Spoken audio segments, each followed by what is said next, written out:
The courtroom was cold, not just from the air conditioning, but from the way Adam sat across from me, smirking like he'd already won. He wore a navy suit, crisp and perfect, the one I had gifted him for our second anniversary. His dark hair was slicked back, and his lips were curled in the same smug smile that used to charm me but now only twisted my stomach. We were two strangers sitting at the end of a marriage that had died long before either of us admitted it. I wore a simple black dress and kept my hands folded tightly in my lap, knuckles white, wedding ring already gone. There were no tears left, just this final formality. The judge cleared his throat and looked down at the thick stack of papers. Are both parties ready to sign the dissolution of marriage? Adam didn't hesitate. He leaned forward, grabbed the pen with theatrical flair, and signed the papers with a flourish. Then he laughed a sharp, dismissive sound that echoed across the marble walls. Finally, free, he muttered, just loud enough for me to hear. You'll be crawling back in a month. You've never made a dime without me. My lawyer glanced at me, her eyes narrowing. I didn't respond. I didn't need to. Not yet, because today was about more than a divorce. It was about truth, about justice, and most of all, about my father. The judge turned to me. Miss Taylor, your signature? I signed in silence. My hand didn't shake. I felt nothing but the calm before a storm I had been preparing for a year.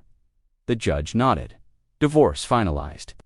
However, before we adjourn, there is one additional matter on the docket regarding the will of the late Charles Raymond Taylor. Adam's smirk faltered. He shifted in his chair, clearly confused. My father's will? I said, my voice low but steady. The judge continued. Yes. As you are the sole biological daughter of Mr. Taylor, his estate's reading has been attached to this case due to certain clauses relevant to your former spouse. Now Adam looked nervous. His eyes darted between the judge and me. My client has been aware of the inheritance, my lawyer added, barely hiding her satisfaction. But what hasn't been disclosed yet publicly is the addendum Mr. Taylor attached shortly before his passing. The judge lifted a separate envelope sealed in wax. This document was opened and verified by the estate attorney. I will read its contents now, Adam scoffed. Oh, come on. What does this have to do with me? The judge ignored him. He cleared his throat again and began to read. Greater than to my beloved daughter Elise, I leave my entire estate, my company shares, my properties, and the trust fund established for future generations. To her husband Diff, he remains married to her at the time of my death, leave a generous yearly stipend, access to the Aspen House, and a 5% share in Taylor Global. However, should he divorce her, abandon her, or be proven to have committed infidelity during the marriage, he shall receive nothing, not a cent, not even the shirt on his back, if it was bought with my money. This clause is final. Signed, Charles Raymond Taylor. The room fell into silence. Adam's face turned the shade of raw meat. That's not legal, he. Canty didn't tell me he did, I said, finally meeting his eyes. But you were too busy texting your assistant to read the prenup my father made us sign.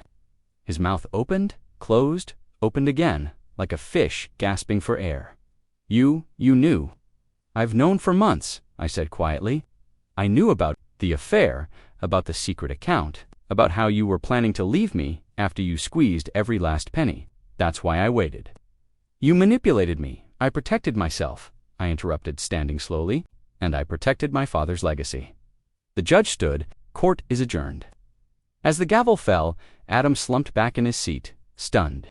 His lawyer whispered something urgent in his ear, but it didn't matter. I walked out of the courtroom with my chin high.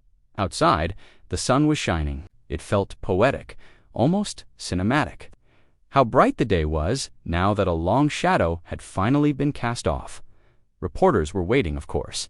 The Taylor family name still meant headlines. But I didn't stop. I didn't need to say a word. I had already said everything in silence, in patience, in letting the truth unfold at the perfect moment. Behind me, Adam stumbled out into the light. No longer the man with all the power, just a man who laughed too early and lost too much.